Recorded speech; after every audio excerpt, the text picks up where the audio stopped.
faltan muchos jueces, muchos secretarios, muchos juzgados para ponernos al día. Estamos con un retraso muy grande y si ahora ponemos también un canon para poder hacer una demanda o una reclamación por el juzgado, pues estamos arreglados. Los abogados en ese sentido estamos muy preocupados porque, primero, que va a bajar el trabajo muchísimo en los despachos, y segundo, porque la justicia se supone que tiene que ser igual para todos. Hay un principio constitucional que es la tutela judicial efectiva, y con el tema de las tasas ahora va a haber mucha gente de clase media, media-baja que no va a poder acceder a la justicia. Es tan injusto que una persona robe una gallina y lo metan 3 años preso como el que se lleva miles de millones de euros y no devuelve ni un céntimo. No estoy con la justicia. Debería ser igual para todo el mundo. Igual que tienes 14 años para poder estar haciendo un botellón, estar bebiendo, que la policía a lo mejor no se mete con ellos, hacen cualquier otra barbaridad, por así decirlo, y se les protege muchísimo. Eso es lo que más me preocupa. Ahora mismo el tema de la ley del menor. Creo en la justicia. Creo en la justicia, lo que pasa es que la ley a veces no es justa. Y claro, lógicamente tenemos que enfrentarnos a eso, ¿no? Hay opiniones para todos los gustos. Todos los gustos, sí. Pero vamos a ver cuáles son las preguntas que traen nuestro público, que viene aquí cada jueves. Bueno, un momentito. Antes yo creo que deberíamos aclarar, señoría, por todo lo de que hemos hablado de Díaz Ferrán y todo lo que se está hablando ahora mismo, ¿qué es el alzamiento de bienes? Bien. Para que lo entendamos todos. Para que lo entendamos todos, bueno, pues voy a tratar de explicarlo lo más fácilmente posible. Yo creo que el alzamiento de bienes es una expresión que se ha convertido en jurídica, pero realmente es quitarse los bienes de encima, ¿no? El alzamiento de bienes viene dentro de las insolvencias punibles. La insolvencia quiere decir cuando una persona se queda sin bienes. El título del Código Penal se refiere efectivamente a insolvencias punibles, porque a veces quedarse sin bienes tampoco es ningún delito. Una persona puede venir a peor fortuna y efectivamente, ¿cuándo estaríamos hablando de insolvencias punibles? Que es como dice el Código Penal. Pues estaríamos hablando cuando esa persona se queda sin bienes en perjuicio de sus acreedores. Esto quizás necesita una pequeña explicación porque viene del derecho civil. Hay una obligación general de que el deudor responde con sus bienes, o sea, responde de sus deudas con todos sus bienes presentes y futuros.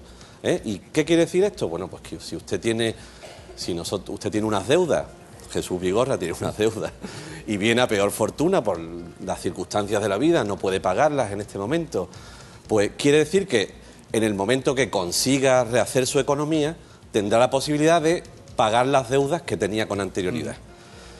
¿En qué consiste el alzamiento de bienes? Bueno, pues el alzamiento de bienes consiste precisamente en que una persona que sabe que tiene unas deudas, que tiene unas obligaciones pendientes y tiene bienes, decide quitárselos de encima, es decir, venderlos, dificultar en definitiva que el acreedor, el que tiene los créditos contra él, pueda hacerse con esos bienes.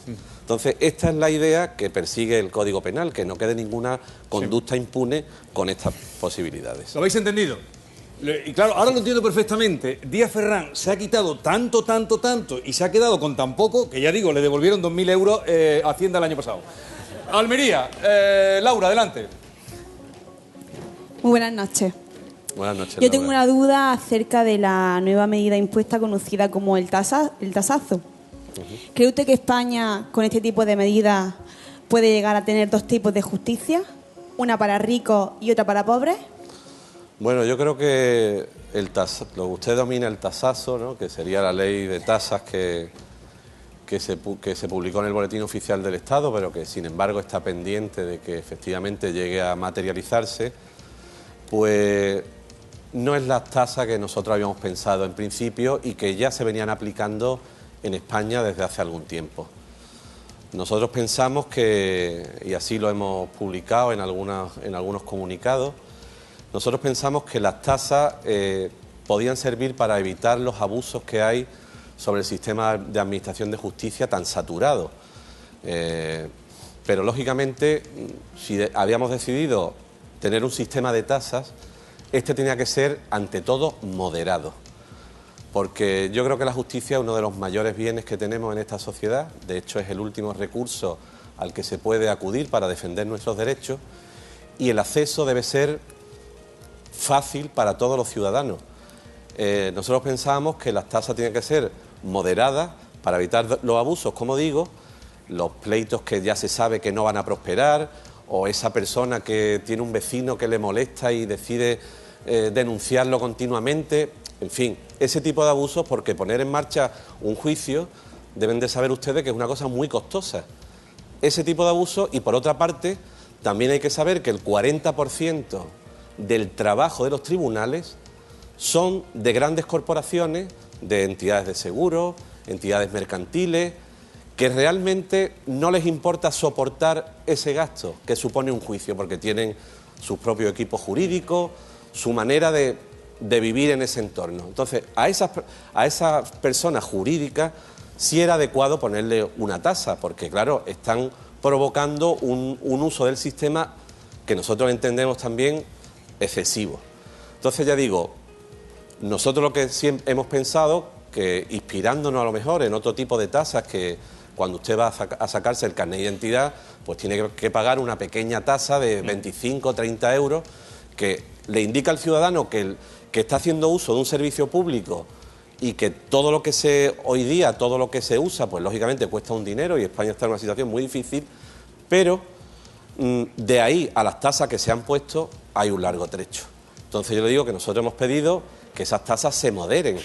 Lógicamente, usted habrá visto que hay una casi unanimidad en la sociedad pidiendo esa moderación. Todos podemos entender que naturalmente estamos en una situación económica difícil, y yo creo que lo que no podemos privarnos es del acceso a la Administración de Justicia, de la tutela judicial efectiva, que es un derecho que tienen todos los ciudadanos y que no ha costado mucho conseguir. Nosotros tenemos los tribunales completamente saturados, se lo digo, y las tasas es probable que nos quiten muchos asuntos, pero es un precio que nosotros consideramos muy alto y que por nuestras manifestaciones no estamos dispuestos a pagar. Es posible que pudiera haber una justicia de ricos y otra de pobres, no lo sé, pero desde luego la dificultad del acceso de muchas personas es evidente si estas tasas no se moderan. Señoría. Gracias. Sí, bueno, señoría, hay muchísimas preguntas, yo le ruego que sea un poquito más breve en la respuesta. Málaga, María Victoria, adelante. Te veo con ganas. Sí. Estamos... Adelante. Hola, buenas noches. Buenas noches. Mi pregunta es, a ver, ¿qué opina sobre el endurecimiento del Código Penal?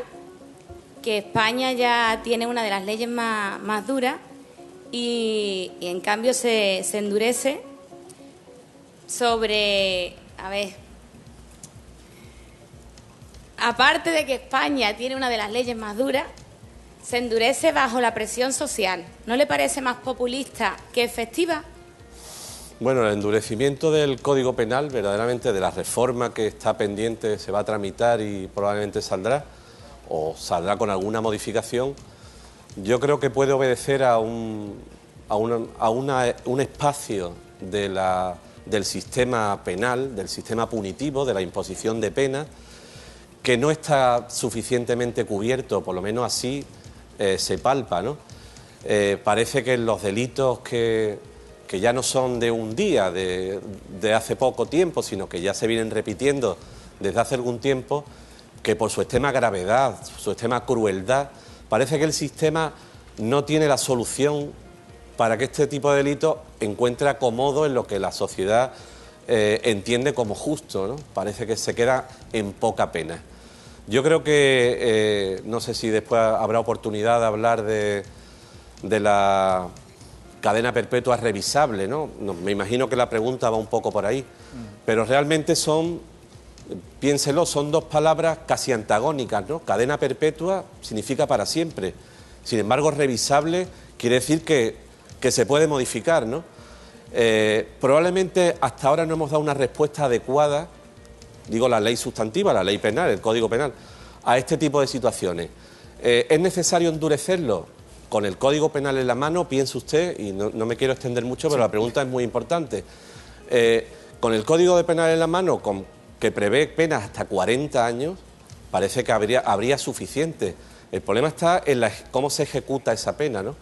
Pero yo le digo que una pena de prisión de 40 años son muchos años de prisión, ¿eh? Y verdaderamente con lo que hay podría funcionar perfectamente el sistema penal. a lo mejor tenemos que hacer otras previsiones que complementen lo que tenemos, porque verdaderamente no hay respuesta a muchas de las cosas a muchos de este tipo de delitos que causan una gran alarma social por el tipo de víctimas, por el daño que se infringe a los familiares y, en definitiva, que todos nos sentimos muy mal viendo que parece que hay poca pena para determinados delitos, ¿no? Pero bueno, yo creo que tendremos ocasión de hablar de esto igual más adelante. Lo dejamos aquí, vamos a Granada. Soledad, adelante. Vamos. Buenas noches. Buenas noches. La portavoz de APM ha declarado que las leyes deberían de ajustarse al sentimiento de la sociedad. ¿Usted cree que eso se vería viable o sería un poquito de desajuste? Por ejemplo, con la ley del aborto, si fuera... Bien, bueno, pues mire, eso lo dice la portavoz de la Asociación Profesional de la Magistratura, ¿no?, la APM. Sí. Asociación a la que yo también pertenezco. Sí. Pero es que lo he leído en varios artículos. Pero es que le digo que también lo dice el Código Civil. O sea, las leyes deberán aplicarse teniendo en cuenta la realidad social del tiempo en que han de ser aplicadas. Eso dice el propio Código Civil, además de la portavoz de la APM. ¿Qué quiere decir esto? Pues que hoy día nadie entendería que habláramos ahora de una polémica sobre, por ejemplo, el divorcio, ¿no? ¿Por qué? Porque ese espacio de tiempo ya ha sido superado claramente por lo que siente la sociedad. Los jueces tienen que ser muy sensibles también al tipo de sociedad que le ha tocado, al tiempo que le ha tocado vivir, y tratar de reflejar de alguna manera pues lo que piensa la sociedad y ser sensible con eso. Pero ¿no sería un poquillo de desbarajuste el hecho de estar cambiando continuamente una ley o... No. Dando comillas porque a una persona le afecta de una manera o de otra? Hombre, yo estoy totalmente de acuerdo con lo que usted dice. Eso sería un desbarajuste si se hiciera. No podemos estar cambiando las leyes cada día, pero le pondré un ejemplo muy claro. De ahí a estar aplicando la ley hipotecaria del año 1908 en el siglo XXI, sin tener en cuenta lo que nos afecta y la situación que tenemos, hay un mundo. Entonces, a eso nos referimos y a eso se refiere el Código Civil y seguramente a eso se refiere la portavoz de la Asociación Profesional de la Magistratura. Muchas gracias. Atendida. Vamos a Cádiz. José María, adelante. Sí. Hola, buenas noches. Buenas noches. Vamos a ver, mira, en estos tiempos de cambio y de reforma yo quisiera saber tu opinión y qué beneficio tiene o va a tener la reforma del Código Penal. Bueno, la reforma del Código Penal, ¿qué beneficios va a tener? Esto daría para una tesis, ¿eh? Eso daría para una tesis, pero vamos a... Bueno, pero no voy a hacerle caso al presentador. No, pero por lo mucho que quieren preguntarle, señoría. Bien. Mire, ¿qué beneficios va a tener? Pues depende de aquella parte de la reforma que analicemos. La reforma es muy amplia. Yo siempre digo que cuando hay un cambio de gobierno, o por lo menos quiero pensarlo, la idea siempre es mejorar, ¿no? Cuando entra un equipo nuevo, supongo que trae ideas nuevas, que se han visto los defectos que había hasta ahora en la sociedad y que se pueden remediar con una nueva ley, en este caso el Código Penal. Piense que la ley siempre va detrás de los problemas que hay en la sociedad, ¿no? Entonces ya digo, la reforma nueva del Código Penal abarca muchísimos aspectos. Hay algunos que ya hemos comentado aquí, acabamos de hacerlo, como por ejemplo la famosa cadena perpetua revisable. ¿Eso nos va a traer algún beneficio o no? O por ejemplo la prolongación de las medidas de seguridad después de cumplimiento de la condena. Eso no existía. ¿Eso nos puede traer beneficio? Bueno, habría que ir analizando punto por punto. La primera ya hemos apuntado que parece contradictorio, ¿no? Queremos contentar a todo el mundo diciendo que esta persona no va a salir en la vida, pero sin embargo dejamos una puerta abierta para que efectivamente a partir de los 35 años se le pueda decir, bueno, pues ahora sí te voy a soltar. O por ejemplo, ¿qué hacemos con estas personas que a pesar de haber cumplido su condena, y yo he tenido experiencia en ese aspecto porque he sido juez de vigilancia penitenciaria, están en la cárcel y dicen, yo he cumplido mi condena, pero yo cuando salga voy a seguir con la misma actitud? Bueno, aquí se emplea una nueva medida que dice que se le vigilará durante un cierto tiempo para que efectivamente este tipo de conductas no ocurran. Después, esa ley es muy amplia, tiene aspectos que yo no considero positivos y otros que sí podrían considerarse positivos.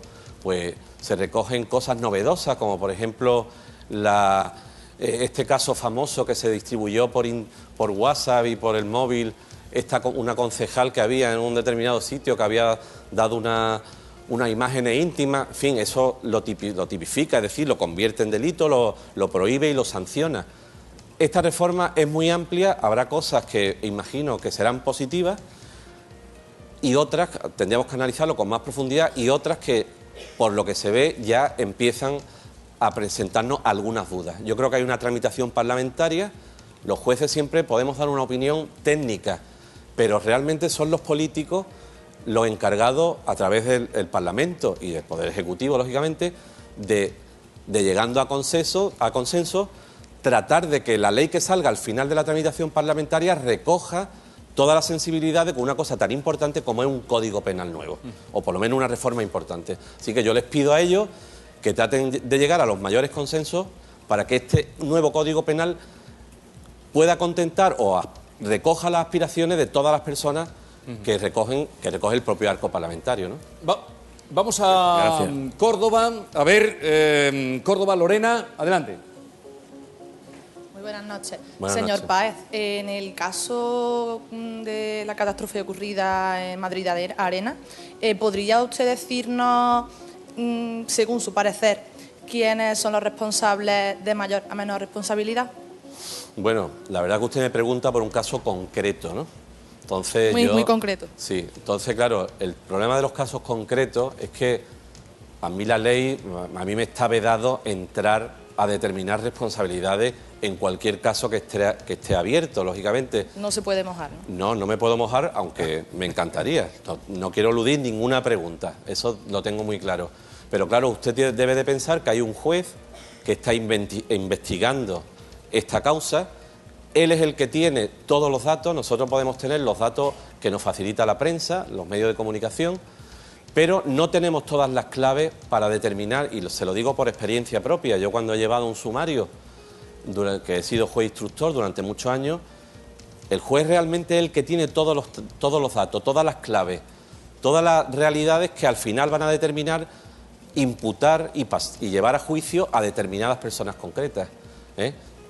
Estamos hablando de que haya abierto una investigación penal que tiene absoluta prioridad para determinar estas responsabilidades y también hablamos de un caso que tiene incluso abierto una comisión de investigación para determinar responsabilidades políticas. O sea que yo, aunque quisiera, no podría hacerlo. Podemos hablar de casos similares o parecidos, pero piense usted que siempre que hay una responsabilidad, pues por ser propietarios de un recinto público o cuando uno administra, es responsable de organizar una fiesta o cualquier evento, pues ya se lo estamos diciendo, hay responsabilidades.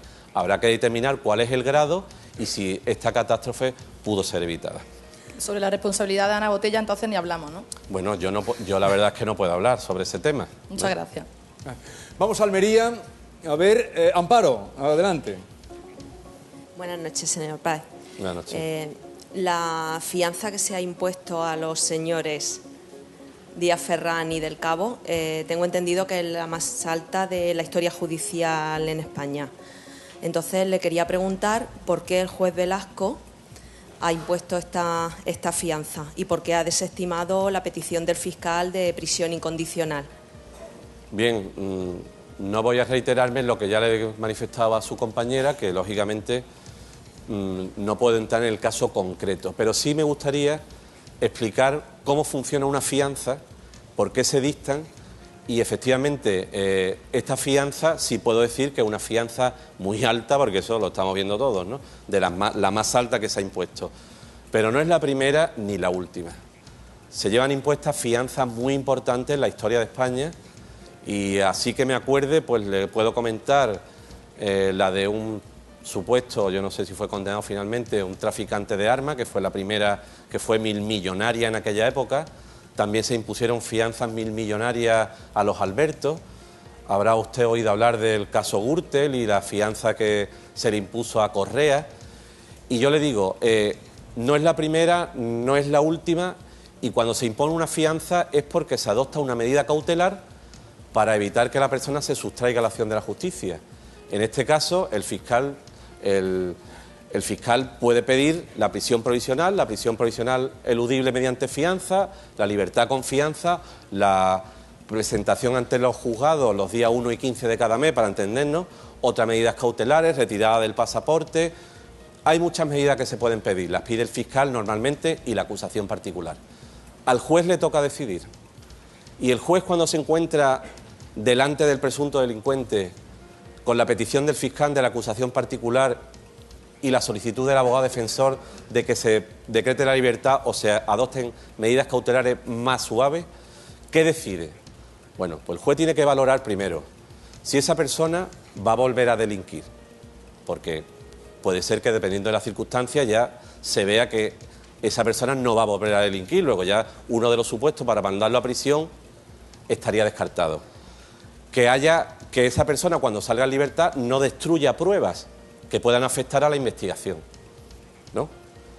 Y estas son las circunstancias que tiene el juez para decidir, y por supuesto que no haya riesgo de fuga, es decir, que la persona no coja un avión y se vaya fuera de España, por ejemplo, pero déjeme decirle que en este caso, en el tema del riesgo de fuga y las posibilidades de eludición de la justicia, tenemos casos en España también provocados por delitos de corrupción y delitos económicos. Recuerde usted el caso Roldán, por ejemplo, al que a esa persona el mundo se le quedó pequeño y fue detenido nada menos que en un país de Oriente Lejano, ¿no? Entonces ya le digo que el juez tiene que valorar todas esas circunstancias y si considera que el riesgo de fuga hay posibilidad de que no esté moderado y el resto de las variables, puede decidir acordar la prisión del individuo y fijar una fianza, que tendrá que ser proporcional a los bienes que tiene esa persona. Es decir, no se le pone la misma fianza a una persona que no tiene nada o no tiene bienes que a una persona que tiene una fortuna inmensa, o se supone. Esa fianza va a determinar, en muchos casos se dice que la cárcel no le afecta, bueno, lo que más le afecta, le puedo asegurar, es el tema económico. Y desde luego, cuando se ponen fianzas altas, fianzas millonarias, la intención es verdaderamente que esa persona asegurar que vamos a tenerlo siempre a disposición. Esa es la explicación de la fianza. Vale. Vamos a ver qué nos trae Mar Barrera con las redes sociales, que tienen muchos comentarios. Mar, adelante. Buenas noches. Bueno, en primer lugar tengo que decir que ahora mismo somos con el hashtag Pido la Palabra Trending Topic en Sevilla. Muchísimas gracias a todos los que lo hacéis posible.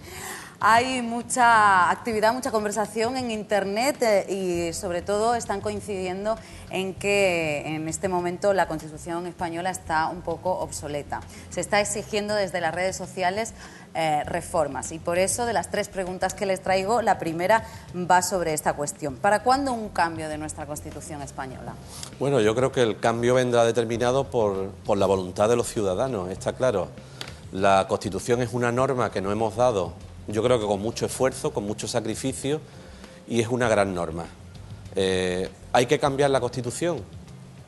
Los ciudadanos lo van a decidir porque es nuestra Constitución, la Constitución de todos. Yo creo que ha servido bien durante estos 30 años, ya esto es una cuestión personal.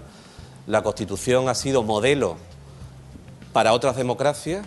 El sistema autonómico, permítanme decirlo, ha sido un sistema que ha permitido equilibrar los desequilibrios territoriales y hasta ahora ha tenido buena vigencia. Pero, repito, serán los ciudadanos de este país que fuimos los que la votamos, los que en un momento dado decidamos cambiarla. Yo creo que los políticos tienen que ser sensibles a ese momento y ellos decidirán si procede a cambiar la Constitución o no. Segunda pregunta. ¿Ha firmado usted contra las reformas judiciales como los funcionarios de justicia? Bueno, nosotros contra las reformas judiciales no hemos manifestado con cierta rotundidad, déjeme decirlo. En la reunión de decanos de jueces de toda España que hubo en Barcelona, ya pedimos la retirada, por ejemplo, de la Ley Orgánica del Poder Judicial, lo pedimos y lo firmamos, desde luego. Y contra el resto de reformas también nos hemos manifestado. Aprobamos un informe relativo a la situación que había sobre los desahucios, pidiéndole a las autoridades competentes que fueran sensibles al drama que estábamos padeciendo y del que nosotros no queríamos ser meros espectadores. Y también nos manifestamos en contra de las tasas, como antes hemos he tenido ocasión de decir. Y eso lo hicimos por escrito y debidamente firmado. Así que yo creo que estamos comprometidos en esas mejoras de la Administración de Justicia, sobre todo. Tercera y última pregunta. ¿Qué opina de que el Gobierno se plantee poner tasas de entre 10 y 45 euros en el registro civil? Pues mire, yo considero que también va a haber polémica con este tema, puesto que el registro civil es un registro público y obligatorio para el ciudadano. Todos tenemos obligación de acudir al registro civil a inscribir a nuestro hijo, porque nosotros mismos estamos inscritos, y hay que pasar por ahí para escribir los matrimonios, las defunciones y todo. Si se van a establecer tasas, porque realmente hay un proyecto de que los registros civiles dejen de estar bajo la supervisión de los jueces. En la actualidad sabe usted que el registro civil, el encargado del registro civil es un juez. Nosotros hemos dicho ya desde hace tiempo que no es una labor jurisdiccional. Los jueces estamos para juzgar y hacer ejecutar los juzgados, como dice la Constitución, y no para inscribir o no inscribir determinados asuntos. Si hay algún problema, hay alguna controversia, pues lógicamente podremos entrar a resolver los jueces. Este es un servicio también que es costoso y que hay proyectos de que sea separado de la Administración de Justicia. Si hay que poner una tasa, yo vuelvo a reiterar lo mismo. Facilitemos el acceso del ciudadano a los registros civiles, por supuesto, y a la Administración de Justicia. Muy bien. Un último apunte, señor magistrado Jesús. Acabamos de ser trending topic a nivel nacional. O sea, Bueno, muchísimas bien, gracias. Gracias a todos los que están siguiendo el programa.